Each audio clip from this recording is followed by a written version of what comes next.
passing the torch, huh? Man. That's it. I love these little like mini, I love you. Oh, what your daughter did last weekend, Alicia, offline. Well, unbelievable. Watching. Yeah. So why don't we do like 1 minute?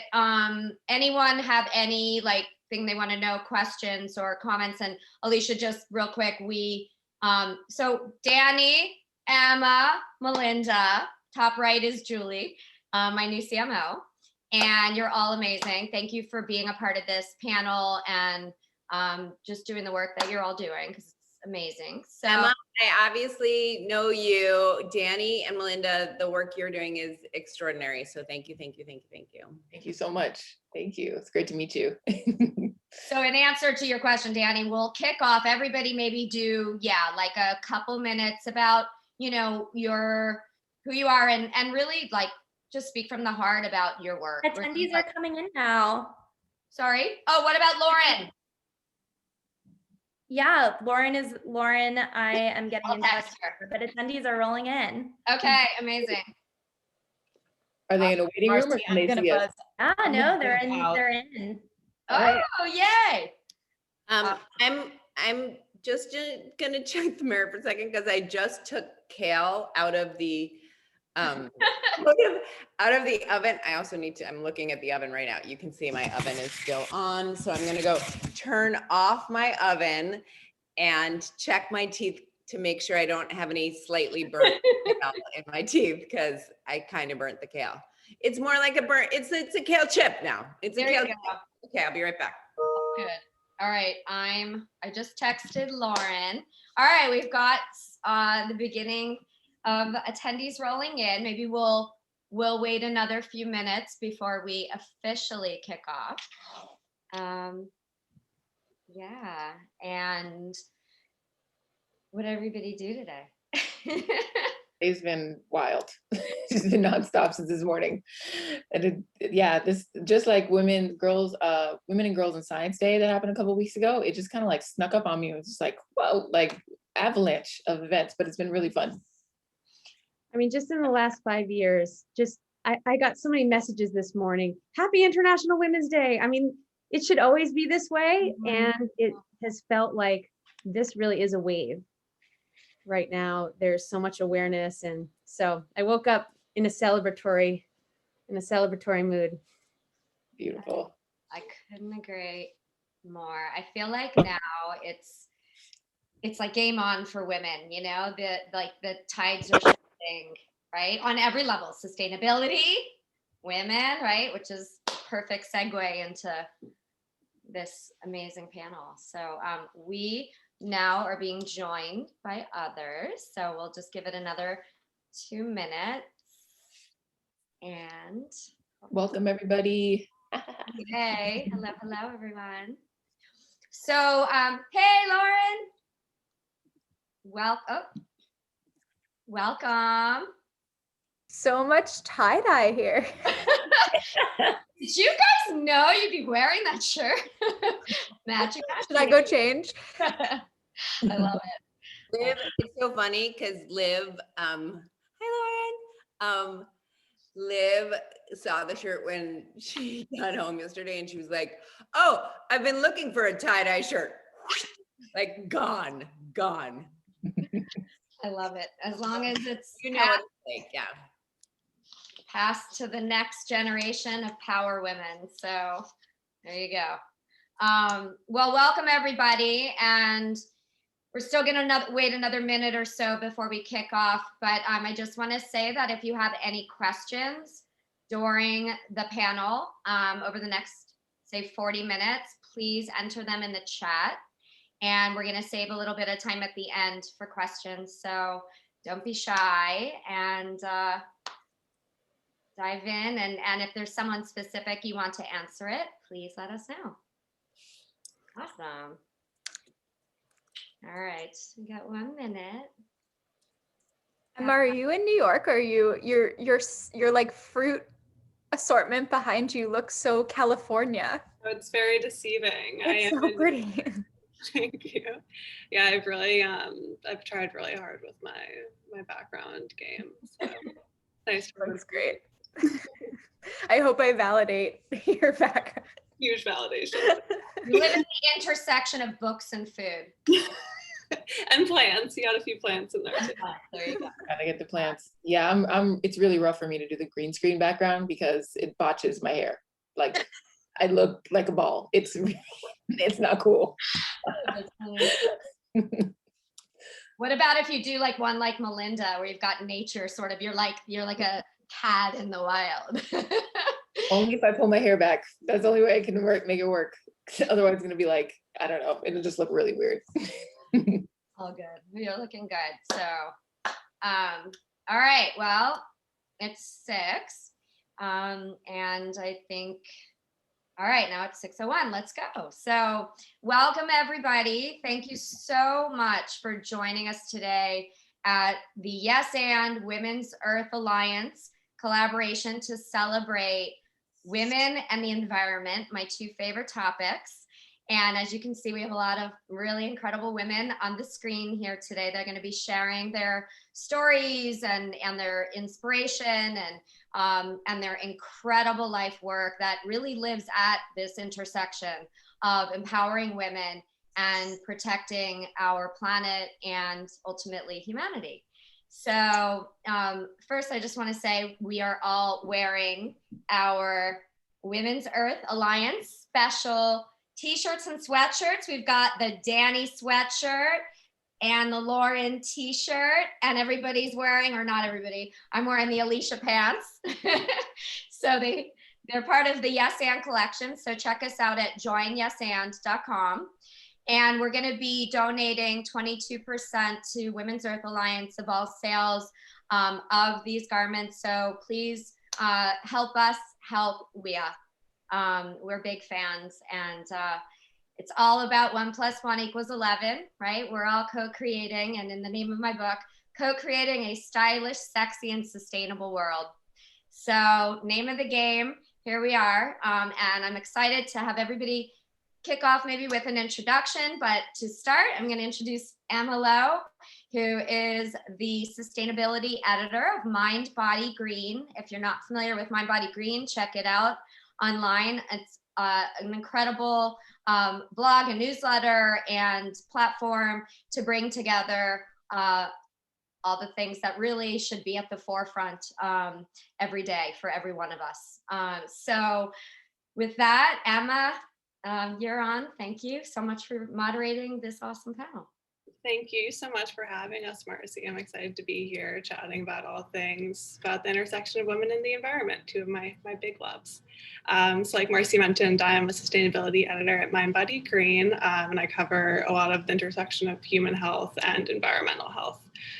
So writing a lot about fabulous women, a few people I've written about before on this panel, a few new faces too, which is exciting. And yeah, I mean, I've always just been super passionate about the environment and, you know, fighting climate change, and the amount of women out there doing incredible things in the space is truly inspiring and mind-blowing. So excited to have some of them introduce themselves right now. Let's see, Danny, you want to kick things off? Say who you are and what brought you to this conversation. For sure. Well, thank you again for the invitation to be here. It's great to share space with other powerful women. My name is Danny Washington. I hail from the beautiful city of Miami, Florida. I'm a science communicator, also the co-founder of a nonprofit called Big Blue and You, based in Miami, where we educate and engage with young people about ocean conservation through art, science, and media. And on the flip side, with my SciComm work, I actually work on television. I've hosted a couple of different shows on national networks, including Fox, CBS, Science Channel, and Discovery Channel. It's great to be here. Awesome. And Melinda, let's have the other leader of this event from Women's Earth Alliance. Hi, everyone. I'm Melinda Kramer. This is so incredible to be here with all of you on this historic day that I was just saying has become more and more of a global celebration. I got so many messages this morning, Happy International Women's Day. And that just fills my heart because my life is dedicated to uplifting the leadership of women in particular as it relates to protecting our planet. I'm the co-founder and co-director of Women's Earth Alliance, and we are a 15-year global initiative that was started by 30 women from 26 countries each of us holding a belief that when women thrive, the earth thrives. So exciting to see that truth on these t-shirts and these sweatshirts. So today, Women's Earth Alliance trains, resources, and catalyzes grassroots women's networks to protect our environment and build healthy, safe, and just communities now and in the future. So we really are dedicated to that intersection of women's rights and the environment, and we create programming that serves grassroots leaders who are on the front lines, making impact in their communities. And we focus on the environmental themes of climate change, water, agriculture, land protection, and energy, as all those issues intersect so powerfully. So really excited to be here. Amazing. Alicia, you want to go next? I know some people probably recognize you already from their TV screens. Oh, you're on mute.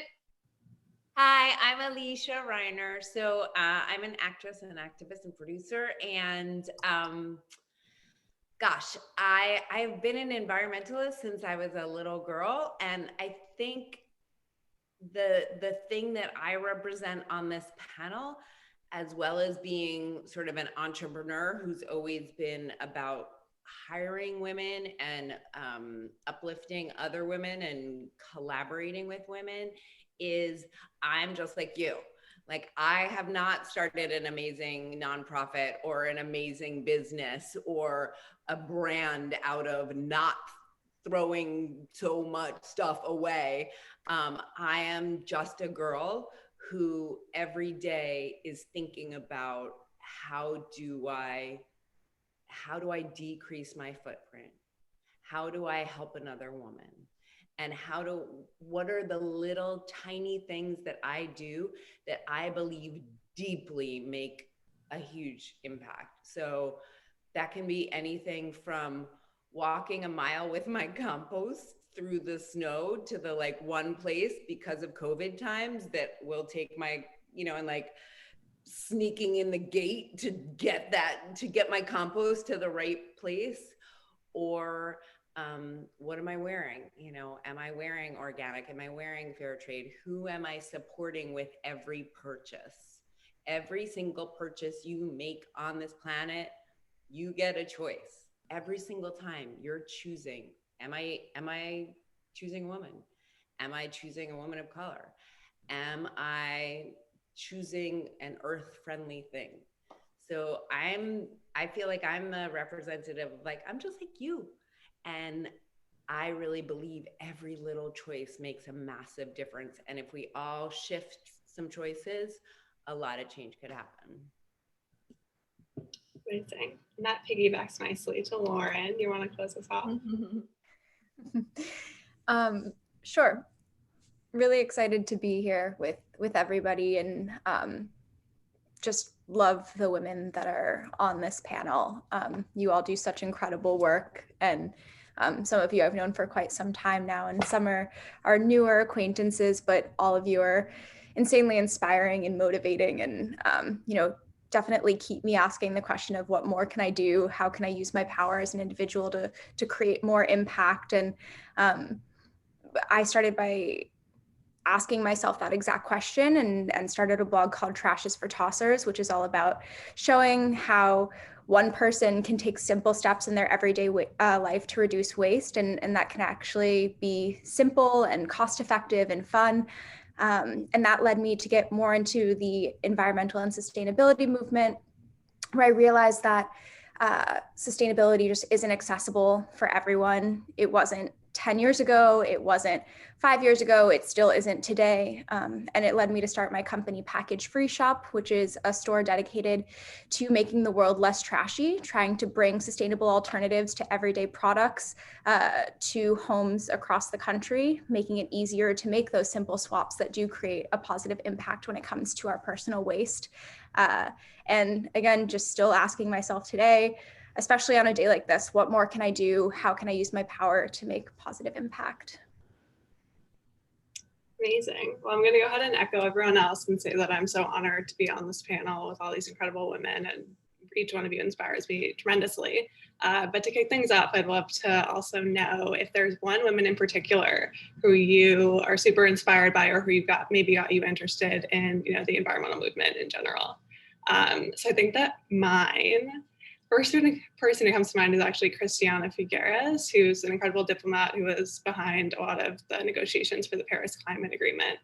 And I just remember I saw her speak shortly before COVID, and just hearing the passion and the really relentless hope that she had was so incredibly inspiring. And it's something I keep coming back to through these not so happy times. So she's definitely up there. Yeah, curious to hear what other people have to say. How about you, Marcy?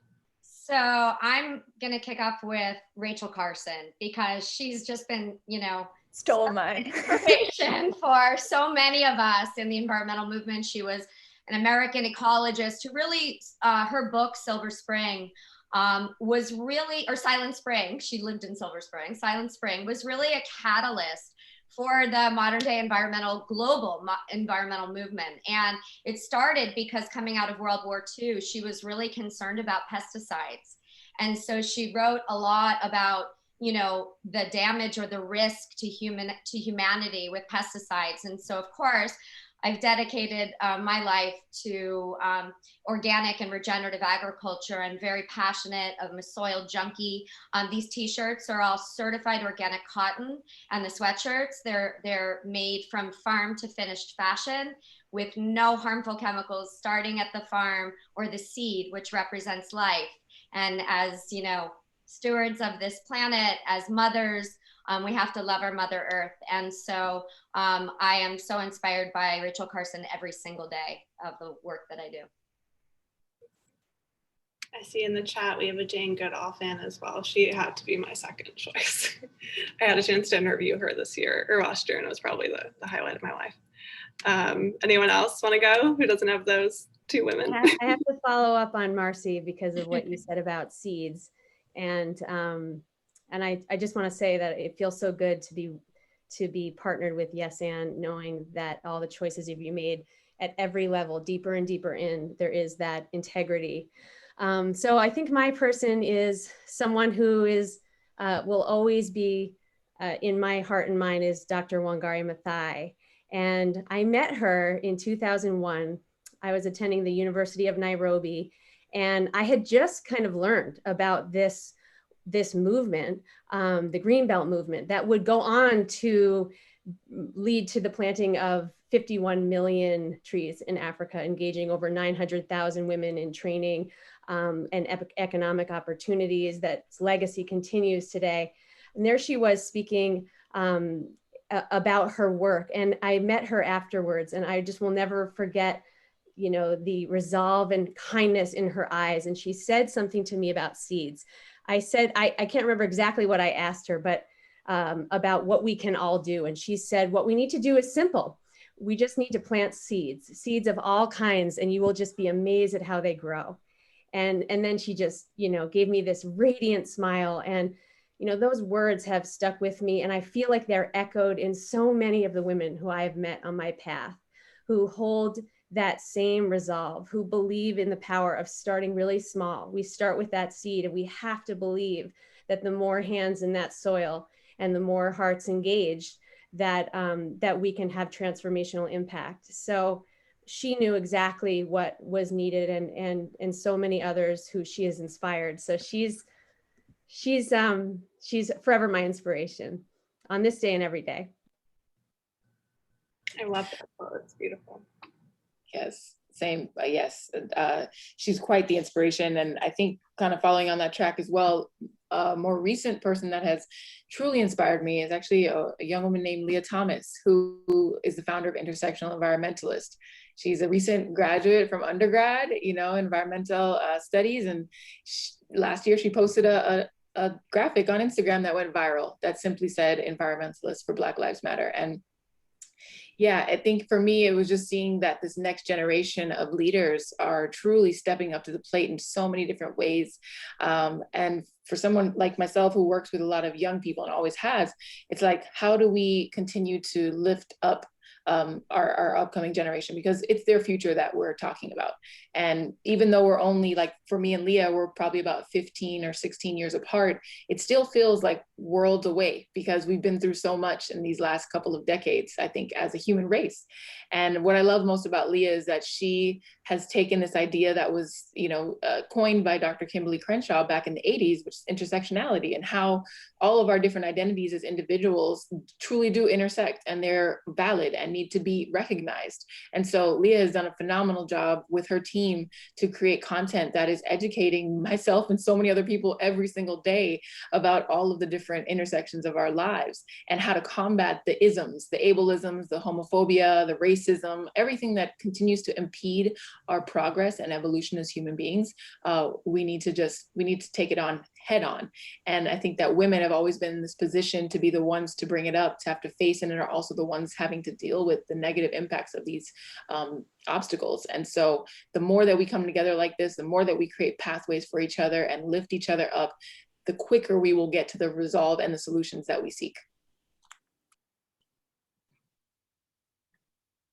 Amen to that. Lauren, what about you? Anyone stand out to you? I have to agree with Marcy. Just reading Rachel Carson's book, Silent Spring, was hugely inspiring for me. I read it as a senior in high school, and it was really what showed me that as human beings, we have the power to do such harm to the planet. Like, we're the only species on Earth that can destroy the planet for everything else that lives here. And I always come back to that because of her book and how much it truly just scared the shit out of me. But through just getting more involved in the sustainability movement and then more into consumer products, I actually met this woman, Manju Kumar. I don't know if any of you are familiar with her. Her Instagram handle is Zero Waste Farmer, and I met her maybe, 7 or 8 years ago at Expo West in California, where I also met Marcy so many years ago. And she is a mother, and her son Ro actually now works for us at Package Free as our head of product development, but they started Brush with Bamboo, but they're also incredible farmers. And they took this like 1/4 acre space in Diamond Bar, California, and they produce a majority of the food that they eat. And they're just showing that, we have the ability to take control over what we put in our bodies and grow our own food. And it's so inspiring in so many ways. Every time I see her, I want to just like stop everything I'm doing and go grow all of my own food. And she, to me, embodies Mother Earth and just the potential that we have as people to cultivate our own gardens, as they say in like Candide. But she's truly amazing. I recommend everyone follow her. She is just the most earthly, connected to the soil person I've ever met. And she inspires me every time I talk to her, look at her photos. She's incredible. Love that. Put her Instagram in the chat. So many amazing women have been named. So I'm like, okay, how can I go off the track? So I'm going to go one old school, one new school. So old school pop culture, ready? Meryl Streep. When I was a little girl, she went to Washington to fight about pesticides, and it changed my life. She's why I'm an environmentalist. And that's that thing of like, anybody can fight for what they believe in.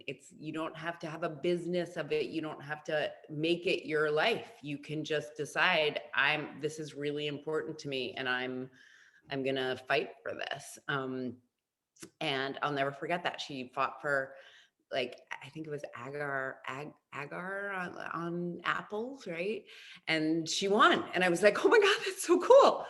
And then new school is our friend Erin Schroed, who started Turning Green when she was a teenager. Teens Turning Green, she started as a teen and now inspires hundreds and hundreds of young people every single year. And I was lucky enough to speak at their big conference this past year, and it's so beautiful. I still get notes from the kids there. I'm like, is it appropriate to call them kids? I guess if they're under 18, that's okay. Like, I'm always watching the language. I think kids is okay. And that's the kind of work, like, it's inspiring the next generation. It's that hope, you all talked about hope. Rachel has hope. It's like that balance of not being too scary. It's real. When we talk about the environment, for me, it's really freaking scary. So that balance of hope and action is really important. And all the women we've discussed, I think, really embody that. I have to second Erin really quickly because her and I were at NYU together in the same class. I met her in Jeffrey Hollander's class from 7th Generation. And I don't know, Alicia, if you and Marcy know this, but when we were in college, she brought me to a farm to home event. And I met Alicia, like this must have been like 8 years ago or something. She's amazing and such a connector. And her organization is amazing and her mom is amazing. I love it. I love how incestuous our sisterhood is, right?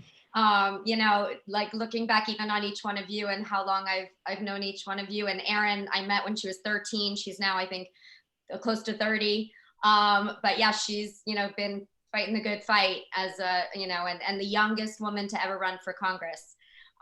So real rock star. So shout out to Erin. But let's keep going. We can just dive in and get lost in Love Fest. I bet you and Erin were like the straightest students in the class, Lauren. That's what that we're doing. It was, I couldn't imagine being our teacher. I love that. I didn't know that. Amazing. Well, let's kick things off a little bit to our more one-on-one type questions. I guess to start, I'd love to hear from Marcy. I feel like I'm sure everyone on this panel agrees Marcy is like the ultimate ecopreneur. I swear that every time we have a conversation, Marcy, I learned about a new amazing business that you started. Like, it's pretty incredible. So I'd love to hear a little bit more about the role that women and women working together has played in your incredible success over the years. Thank you. Yeah, no, it's, blessing and the curse of an entrepreneur, right? Just birth, when you like to give birth, you birth new businesses. But they're all the common thread in everything that I've ever done really does, as I mentioned earlier, start at the seed, right? So whether I'm, talking about food or beauty or fashion, it's all interconnected. And as I speak to in my book, Eco Renaissance, which came out 2 years ago with Simon & Schuster, which a few of you are illuminartists, light workers who are modern day Michelangelos using your platforms to spread this kind of messaging. But, connecting the dots of the lifestyle. So I started in 1990, I co-founded the Institute for Integrative Nutrition, which today, and the numbers kind of vary, but at least 120,000 people as health coaches. And for me, it was all about women supporting women because we are oftentimes in our homes, a force for the health of our families.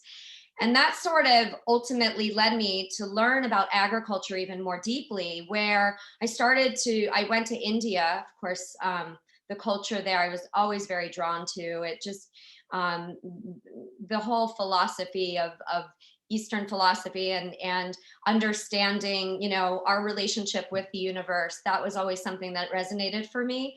So I went to India and I kind of studied agriculture there and through that recognized that cotton and food in agriculture are very connected. 60% of the plant goes into the food stream. And when I started to learn about women farmers and to learn that, over half the farmers in India are actually women, but yet they're treated so differently. They don't have land rights. They're not empowered. And when they're not empowered, they oftentimes suffer with education, with the health of their families. There were just so many things that I felt like if only we could, across the world, join forces and hold hands. We might speak different languages, but at the end of the day, we're in this together. So let's speak the same language. Let's create win-win business models that start at the seed and go all the way up to style, which is actually the name of my newest brand, which just launched on QVC. And today I was on 3 times with the brand. So it's been a crazy day. But it really is about that linkage, that energy. It's like water for chocolate, right? And the women who are in the farms, and now we're partnered at Yes and Seed to Stay on Farm to Home at EcoFashion Corp, which is our mothership, our parent company. We're partnered with Women's Earth Alliance, and we are working on a women's empowerment program at our farm project in India called Reset, Regenerate the Environment, Society, and Economy through Textiles. And we are working to help, really elevate those women along our entire supply chain, from the farmers to the factory workers, and then ultimately to bring that in the DNA of all of our products. So today, as I mentioned, my life work is really focused on inspiring people to wear the change we all wish to see in the world, and recognize that, it's not just about food. We talk a lot about, farm to table and what's the source of our products at the dinner table, but how about the source of our products, of what we wear and sleep on and use in our homes 24/7? We're in textiles. And the fashion industry is one of the most powerful industries in the world to affect positive change, because it's a huge vehicle for transformation. If you appeal to people at a visceral level, and women love fashion, I mean, men too, right? But you just draw them in like with a great shirt, or, and then teach them and educate them and empower them how they can vote with their dollars and really make a difference for women across the world, because it's a global sisterhood. And I think we need to elevate each other and support each other, as this whole movement is about, women supporting women. And it really does, start from the ground up, from source to story.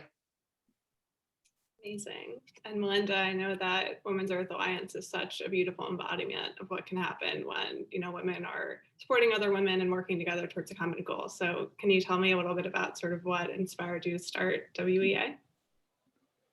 Yeah.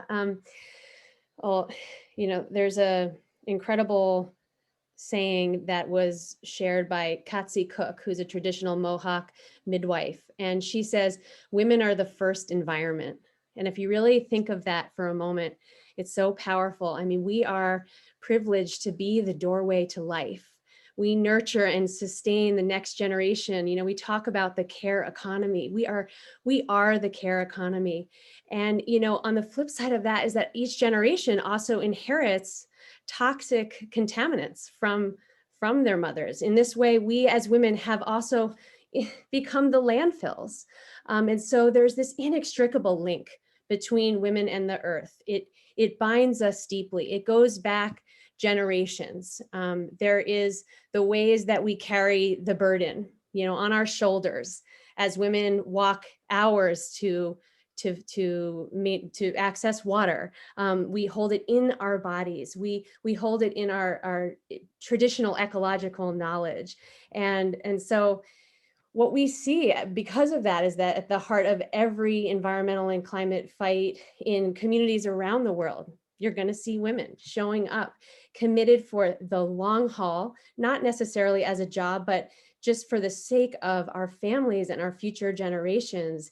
And that's really what started Women's Earth Alliance. There was a small group of us who wanted to flip the story of, traditional aid and development that considers women as these kind of target beneficiaries and these international development schemes. We had all seen that before. What we were looking at was meeting an urgent resource gap. We all observed the same thing, even though we came from different contexts. We came together in Mexico City in 2006 from 26 countries. And what we saw was that no matter our context, women were underrepresented in decision-making, unrecognized and invisible in the media, under-resourced in every way. And the worst part was that we were cut off from each other and our solutions and our best practices, doing this work without the solidarity of a network. And yet women were and continue to make things happen, being strategic and resourceful and collaborative, because that's what we do as women. And so we came together to create a model that was decentralized, that was looking at how we can almost light up a grid that already exists. It exists in the hearts and the minds and the hands of women who are fighting for a better future for our children. And so our work expresses itself all over the world as the needs are in those communities, led by leaders in those communities who know what needs to happen and needs to scale the impact of that work. Amazing. And Marcy and Alicia, I know that you both have some firsthand experience raising the next generation of strong women. Both of you have amazing daughters. So I'd love to hear a little bit from you two about just how the process of raising children and specifically girls has sort of shaped the work that you do and what inspires you to keep going. Marcy, do you want to start or should I? You should start, but maybe bring Liv in and model her. Well, I'll start because there's going to be, hold on one second. I had to yell upstairs. You know, I think when we talk about raising the next generation and empowering, one of the most important things for me is to not know and to bow to their knowledge. That's one of the most important things. I love the acronym for all parenting. WAIT, which is why am I talking? It's my job to start with lots of questions because 99% of the time, she knows better than I do, and she has the answer. Like, I don't really need to give her answers. I need to be there to guide her when she's asking me for answers. So I would say that's my number one for the next generation. And I don't, I think I really mean for our generation, like, be quiet and listen and uplift. Like, that's really what I mean by that. Liv, so you get to say, yay, she's got the t-shirt on. Do you have any parenting tips? Well, if you have a dog, you should always give them treats. There you go. Love you, Liv. And that makes them very happy. And we make our own treats. Very sweet. Thanks, Alicia. You know, I've approached a lot of my career with inspired by Native American wisdom, right? We do not inherit this land from our ancestors. We borrow it from our children. And so one of the things I think as women, as well as environmentalists, is to teach by example, not by preaching, right? So that would be kind of my, that was sort of my mantra. Both my kids, whether they liked it or not, were kind of born into this lifestyle. My daughter today runs an organization called Entertainment for Change, if that tells you anything about my parenting. Alicia's actually on her board. And, you know, leverages the power of the performing arts to activate and educate about the Sustainable Development Goals, which is her impact artists is my version of ECOfashion, or the other way around, right? So, so for me, it was, you know, it was always to answer the why, right? Like, I think when kids are told you can't do this, you shouldn't do this, they become, I think, just innately rebellious and they push back. Because kids, I think by nature, want to do the opposite of what the parents tell them often.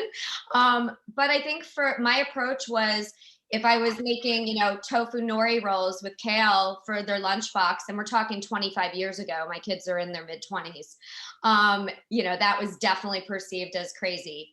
And I would explain to them why we were eating organic food and why tofu and, you know, and kale and quinoa, things that I see now in, on every menu. But back then it was like, nobody ever heard of it.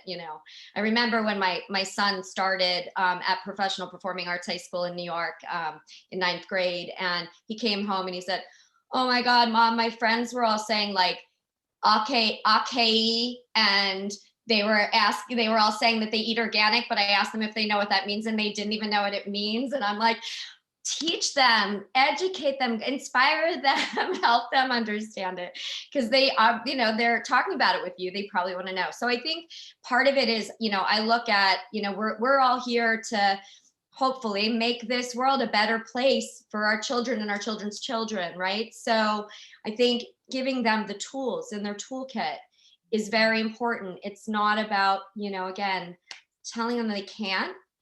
And it's never about, do this because I told you. It's do this, and here's why we're doing this. And so that was how I raised my kids, and both of them, fortunately, still live this lifestyle today. So, I love that. And I just want to dovetail, because you reminded me of one thing, which is like, the why is so important, and also saying yes to them. Yeah, saying yes, and and Liv the other day said about 2 months ago, like, "Mom, I really want to start a furniture business. I want to take the furniture I see on the street and refurbish it with like recycled materials and repaint things." And of course I said yes. And what's crazy is that was something I wanted to do when I was a little girl, and my parents said no. They were like, "We're not taking that dirty furniture off the street and bringing it home." And her first pieces have been so beautiful, and I'm so proud of her. And it's her imagination and her creativity as a way, and she wants to call it Planet Hug. Yes, Planet Hug. Planet Hug Furniture. And I, that kind of saying yes and to that is a big piece of creatively, environmentally friendly parenting. What did you say the name is? Working title name? Working title is Planet Hug. Planet Hug. Okay. So next panel. Exactly. Like to Planet Hug. That's amazing. I love that. And Danny, I know that you also have a lot of experience, helping the next generation, specifically next generation of ocean advocates, do their thing. So I'm curious if you have anything to add about, what you've found is a good way to help empower, kids who are maybe interested in these sort of topics, but don't necessarily know where to get started or how to dive in. Oh yeah. I mean, lots of different recommendations. It all begins with parents. I think the number one avenue for parents and kids to work together is finding ways of finding exposure. So exposing them to opportunities to open their minds to the possibilities. That's something that my mom did for me. She put me in every camp that she could find when she was able to, and obviously with financial constraints, you got to pick and choose, but like there are so many opportunities out there and so many programs that have blossomed that have free programming for young people to get involved in environmentalism, in STEM, disciplines. All of these different resources are out there. It's just a matter of finding them and then giving your kids the tools to immerse themselves in it. I think that really is a game changer. And then the other thing I would say is just being able to meet people who are out there in the world doing what they want to do also obviously makes a huge impact. Knowing that you have a role model and mentor out in the distance makes a huge difference. For me, when I was younger, it was Dr. Sylvia Earle, who was, the first woman to serve on, as the head of NOAA, chief scientist of NOAA, and she's a marine biologist, an oceanographer, and explorer. And now she's in her 80s, but she has been this role model for me my entire life. And I met her when I was 17 years old at this random sleepover event with Nat Geo at a museum in South Florida that my mom said, yes, you can go to that and go check it out. And she spoke and it changed my life, just that one little moment. And so, yes, for sure. Any way we can expose more kids to opportunities, that's where it all begins. Yes, and. I have to flag one young STEM leader. Her name is Temple Lester. She has an Instagram that's just Temple. she is the most amazing 13-year-old girl I've ever come across in my life. She started this thing called a STEM swag box, and it's such an amazing opportunity for parents to get their children excited in STEM. I bought some for a few friends' kids of mine, and it's just, she's just incredible. I highly recommend following her, buying the box for kids that are younger that she's amazing and such a leader. I couldn't encourage you all to follow her more. I second that. Temple is fantastic. And she's vivacious and she's an entrepreneur and making it happen. And she's also, I believe she was gifting some of those STEM boxes to kids who obviously couldn't afford it. So the more time, yeah. Sorry, go ahead. No, she's just incredible. Yeah.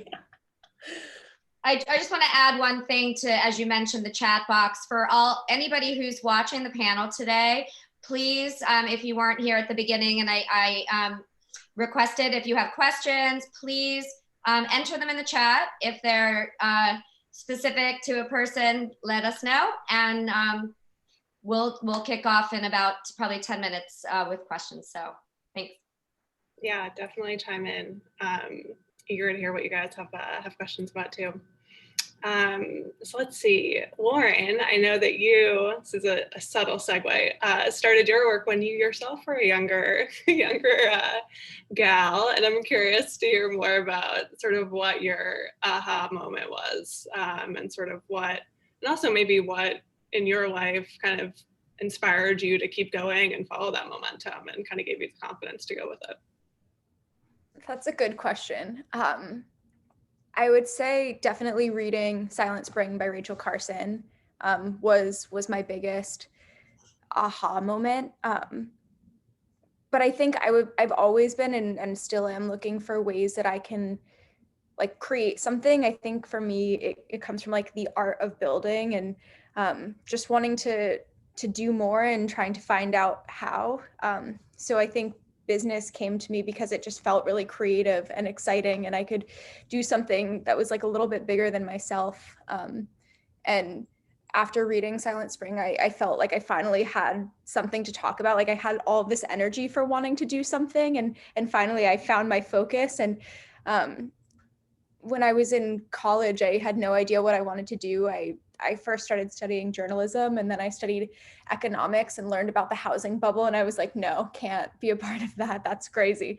And then was in an environmental science class and was just the most excited about that more than anything else. And I think when you tell your parents you want to study like environmental science, they were not excited, but I was, and I had tried so many different internships and different jobs. I was always trying something new. And I think for me, it's always about, I'm really bad at doing what I don't want to do.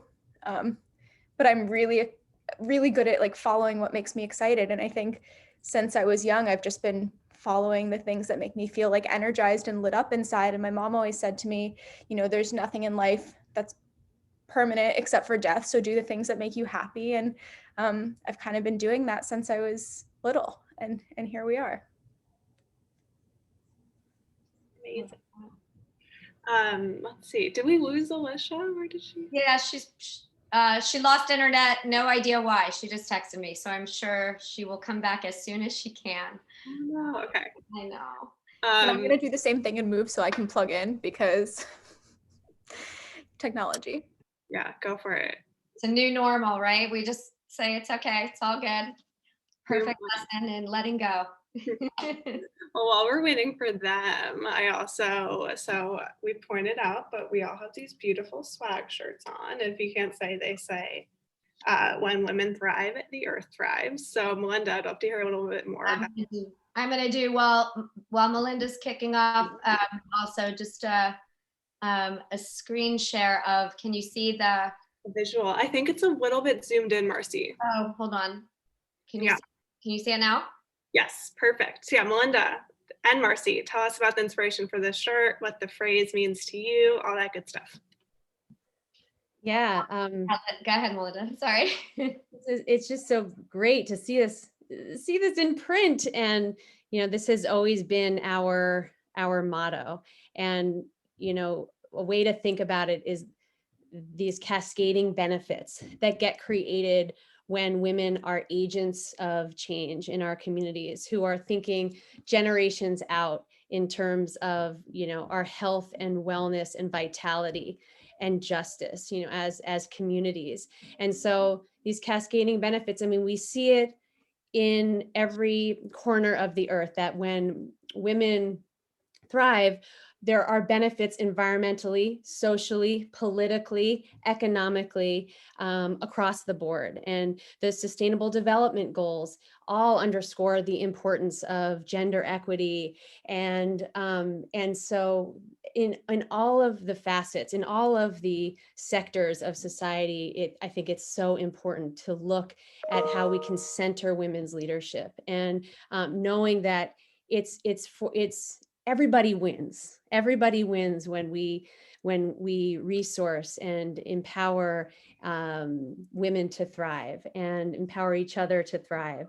So, I mean, just thinking about agriculture, the FAO talks about what would happen if women farmers had the same rights and access to agricultural resources as men. Food production would increase by 20 to 30%. The number of hungry people in the world would be reduced by over 150 million. And that's just, one example. When you look at who's most impacted and what would happen if those impacted were the agents designing the solutions, naturally those solutions would ripple out in a good way. So it's just smart. It's just smart to center our strategies for a thriving world around creating that balance where it's been lost. Marcy, you have anything to add? I am so beautiful and so spot on. And the only thing I want to add to that is for those who joined maybe a little later, that we're really grateful to be partnering with the great work that WEA is doing on the ground and beyond. And we are going to be sending 22% of all sales to WEA to help further their work. So it's a limited edition collection. So once it sells out, it will be gone. So please support and visit us at joinyesand.com. Thank you. And I know that you both have touched on this a little bit so far tonight, but I also am curious to get your take on how textile production and farming and women's empowerment, how those topics go together in your mind, and sort of where the intersections are and where the real possibilities are, where those things meet. Yeah, so the women who depend on agriculture in India, you'll see different numbers, but are as high as 84% depend for their livelihoods. So there is a huge connection to agriculture where we farm. And so that's really, again, as I mentioned earlier, kind of at the root, it really is of the work that I do. I always say it's not about the shirt for me. It's not about the jacket. It's really about, what are we doing behind the jacket? And therein lies the yes and philosophy. Yes, give people style, quality, fit, color, comfort, hand, price, everything they want. And oh, by the way, let me tell you about like what we're doing on the ground and the work we're doing with WEA to start, this program for women's empowerment, but what I've been building on for the past 30 years, all the way up to, having a majority women team at ECOfashion Corp and a majority woman board and women advisors, women investors. I think really for me, it's like, again, taking that seed all the way to the finish line, women supporting women. And you can't have climate justice and environmental justice without social justice, and on every level. And, for me, just supporting the people that are growing and sewing our products versus exploiting them and polluting the air that they're breathing. Like, I just couldn't be a part of that, right? And I was always the crazy one when I coined trademarked the term eco-fashion in 1995, people thought it was insane. They were like, nobody will ever buy into that concept, Marcy. People who are into fashion are not the same people who are into the environment and ecology and humanitarianism and consciousness. I'm like, wait a minute, but I'm that person. Like, I want to look good, feel good, and do good in the world.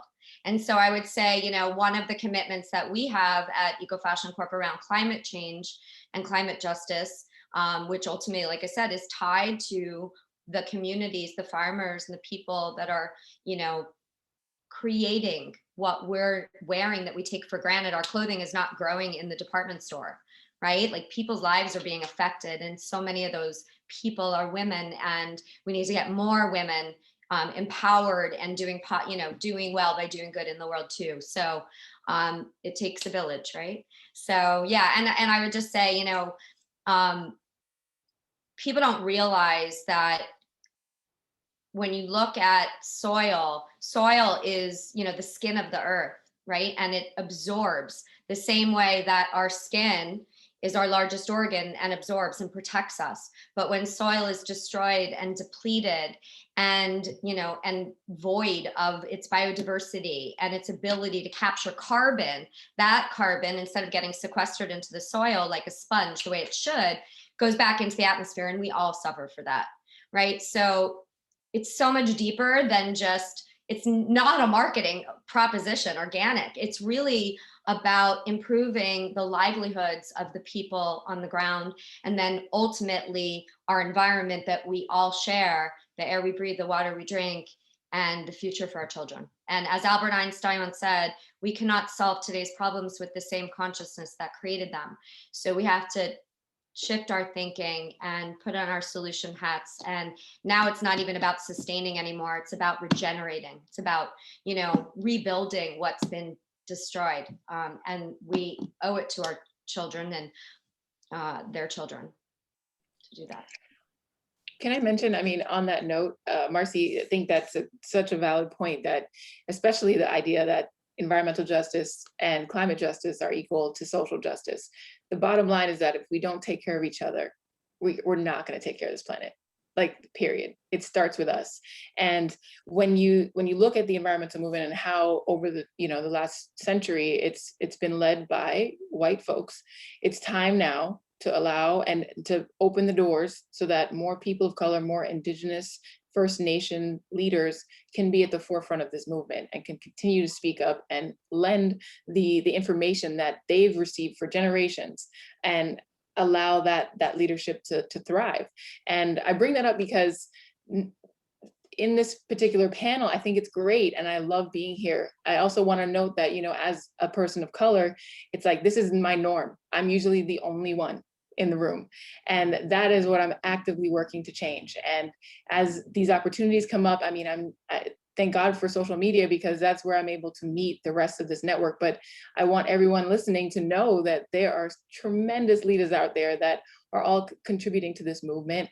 And the more, especially white women who are in a different position of power and have access to other resources, the more that you can invest in women of color and Black women and Indigenous women, the better off our world will be. I mean, it takes effort. It doesn't just happen overnight. It's not magic. It's just like, how are you actively dismantling the systems of oppression that you are inherently benefiting from? And examine that. And it starts with each individual, and it takes work, but it's going to be worth it. And the more that's going to break down those walls so that we can truly collaborate in the way that we need to collaborate. I mean, it's just time. We have no more time to waste. It's just about coming together and doing the work. Cheers. Totally, Danny, and thank you for saying that. And it's just, it is time, you know, it's time, and there's the reckoning is here. And I am so happy to see in all the different contexts, people really looking and seeing, what are we? We know what we're doing in the world, but what is our DNA? What is the fabric? And can we tend to that? And so, you know, at Women's Earth Alliance, we are a multicultural team. We have multiple, we have a distributed leadership model, and we were founded by a diverse group of women from all over the world. Some of them carried a lot of privilege, and some of them, you know, needed to understand how they could best serve and shift that power. And so to be in that inquiry and to be in that discovery is the fertile ground, is this fertile soil. And we need to create spaces where people see themselves and see a place to strive for. And I just underscore 1,000,000% what you're saying, Danny. And I think that the doors are open right now for all of our organizations and institutions and companies to look differently inside and out and to be different. And so I think that this is our opening. Absolutely. So I don't see any questions unless I'm missing them. So if anybody has any questions, please feel free to enter them in the chat room. We'll keep going. And if you do have a question, please share. And I do want to give a shout out to, I'm going to do another quick screen share because I want to acknowledge the these amazing women-owned brands that all have donated products for this, for all of the attendees. They're all women-owned businesses. And so you will get an email with this as well. But I want to thank We Are Ha, Shop Soko, 4 Days, Able Made, my book, Eco Renaissance, which you'll all get, Liberate, Sundays, Proto Fiore. And thank you again, all of you, for being a part of this extended sisterhood. And we'll keep going now, so. Yeah, so it looks like we have one question. This is really, I think, a nice place to go is, who is a woman in your personal life who's made an impact on each of you? And I'm going to be the one to steal my mom, because I think, like we've talked about tonight, the importance of, having that encouragement and validation to just follow, your interests and your passions when you're growing up is just so essential. And that's something that my mama really instilled in me. So forever grateful for her. I can dovetail on that and say my daughter, watching her be in this world and inspire me with her furniture business, or with her, Marcy was saying before this, she wrote a poem for a Black Lives Matter competition, and she really wants to use her voice to uplift Black voices. Like that's what she's doing. And it brings me outrageous joy. And I feel very privileged to be her mama. I want to build on, because I would not be doing justice if I didn't give my mother and my daughter both huge shout out and credit, and just so much love and appreciation for both of them. And I feel so blessed to have such an amazing mom and such an incredible daughter that inspire me every day. And I want to add to that my dear friend and soul sister, Surya Little. She's a yoga teacher in Santa Fe, New Mexico. And she gave me a book when I was 16 years old called Living in the Light by Shakti Gawain. And it taught me that there's more than what we see. And that kicked off my journey. And on top of that, she was a hairdresser. She was a few years older than me. And she introduced me to the very first Aveda product. And I read the back and I was like, oh my gosh, that's it, right? Like that aha, like beautiful, but scented, that yes. And oh, by the way, plant-based wisdom, indigenous cultures, ancient healing traditions, like all that yummy stuff that was embedded into the Aveda products at the time. And Horst, being my mentor for 25 years, came from my girlfriend Surya's introduction to that brand. So it's me. I'd have to shout out my mom's friends, who I consider my aunties. Like my mom raised me predominantly by herself. My dad's in my life and he's an amazing man, but he wasn't living in the household with us throughout my entire childhood. And so all the time I was interacting with her friends, and they watched me grow up, and we were completely invested in each other. And to this day, I know I can pick up the phone. There's like a list of at least 12 women that I can call at any time. If I need advice, if I need help, whatever it is, I can call them. And I just think that bond, that surrounding of just having a sister circle is really essential for all of us, especially for our younger girls at this moment. So if you know a young person who's not necessarily blood related to you and they're in your world, like surround them, love them, and it makes such a big difference.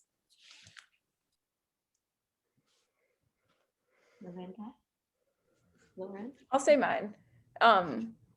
It's more recent, but honestly, my boyfriend, we've spent a lot of time together over the past year, and he's by far the smartest person I've ever met in my life. And we also disagree on just about everything. And in the beginning of our relationship, we were fighting all of the time. I was constantly on the defense. I was constantly arguing. And I love that Alicia brought up the acronym of WAIT, or no, yeah, WAIT. Why am I talking? Because I've been trying to teach myself, and I don't know if anyone else has kind of been exhausted by their own voice over the past year, especially just trying to understand how can I help, but just like learning to shut up and listen and hear someone else's perspective, especially of the people that I don't agree with or that think differently than me, as opposed to being on the defensive and trying to, argue my point, listen to theirs. And I think, I've just been so inspired, even though it's not a woman around me. It's a man that makes me a better woman because he pushes me to think outside of my own box. And, that's super important for me, especially as someone who likes to think I'm right all the time. So I do have to give a shout out to a man, even though it's International Women's Day. Shout out to our male allies. Yes. We need them. And I'm thinking about my two sons, the next generation. It's an honor to raise these two boys. It also feels like a responsibility. I'm raising two white males in this world. And I hope that I can hold the container for them to learn to step alongside women, to be the allies that I know that they can be. And they teach me so much. But I also want to just say my inspiration is also my grandmother. She taught my mother something that I experience in this kind of visceral way. So sometimes I close my eyes and actually picture myself in the ocean. She always told my mother that when the wave is coming, you need to dive through the wave. You can't turn your back to it. You can't let it, you have to actually face it and go through. And I have put myself in that visceral experience of diving through that wave so many times in my life. And so I'm so thankful and inspired by those words. And I hope to pass them along, to the next generation, my children, in facing what is such a mysterious world. I mean, we have in the last year as a global community have acquiesced to so much that we don't know. And yet we do know that we are made for this moment, and we can dive through that wave. So Grandma, thank you. I love that. I want to just address, there was not in the Q&As, but in the chat, someone asked, what advice do you have for young environmentalists looking to turn their advocacy into activism? And I would say, like I mentioned before, the organization Turning Green is a great organization for young environmentalists. And I'll also say at 8 o'clock tonight, I actually have to jump for a pre-call for that. I'm, if you check my Instagram, I'm hosting a Women's Day activism party. There's a new organization called Impact Tree that's all about how do we be activists and how do we be activists together in like party-like settings. So please feel free to join us there at 8 o'clock. Thank you, Alicia. And actually on that note, if everybody can just tell the remaining attendees how, and future, we're gonna share this beyond tonight, how can someone find you and learn more about you? And then before you do that, I just wanna say thank you from the bottom of my heart, not just for being here today, but for being such incredible women, women of the world, women who are taking your passion to leverage the power of business, of the work that you're doing to really affect positive change and inspire the next generation. So that was so apropos to have Liv come in right at that moment. So thank you again to everyone. Thank you for all of our gift bag partners. Thank you, Wia. I love you, and Melinda and Amira for the great work that you guys are doing. Emma, thank you for moderating. And again, Danny, Lauren, Alicia, thank you for joining us, and everybody for being here today. So quick shout out, I'm at Marcy Zaroff, at Yes And, I'll just leave it at that, and at EcoRen now, my book. Yay, I'm at Alicia Reiner on like all channels. Danny Washington on all channels as well. My light just went out again. It's hilarious trying to work this, but anyway, great to be here with you all. Thank you so much, Marcy. Love you. Thank you. Love you. Thank you, Danny. Yeah, I'll just write mine in the chat. Thank you so much, Marcy, for having us. I'm feeling very inspired. I was gonna stop working tonight, but now I'm like, no, I'm gonna keep going. That's a good thing, but. I wrote mine in the comments, but at Trashes for Tossers and at Package Free Shop. And thank you everybody, because I took so many notes and feel really charged and inspired in a way that I haven't in a couple of weeks, months, maybe like 3 years, because how much time has passed. But yeah, thank you all for being amazing and so inspiring. Thank you, Lauren. And Melinda? We're at Women's Earth Alliance. It's a mouthful, but I know you can get all those vowels and consonants in there, and find us and join us. It takes many hands and hearts and heads to make this world as beautiful as we see it in our mind's eye and know it can become. And I said it before, but I really do believe that we were made for this moment. And there's an opening that is going to, we'll look back and we'll know that we rolled up our sleeves and we planted those seeds like Wangari Mathai told us to do. So thanks all for caring, and keep doing that. Thank you so much. And let's cultivate those seeds, and happy International Women's Day, everybody. Bye. Happy International Women's Day. Bye, everybody. Bye. Bye, everyone.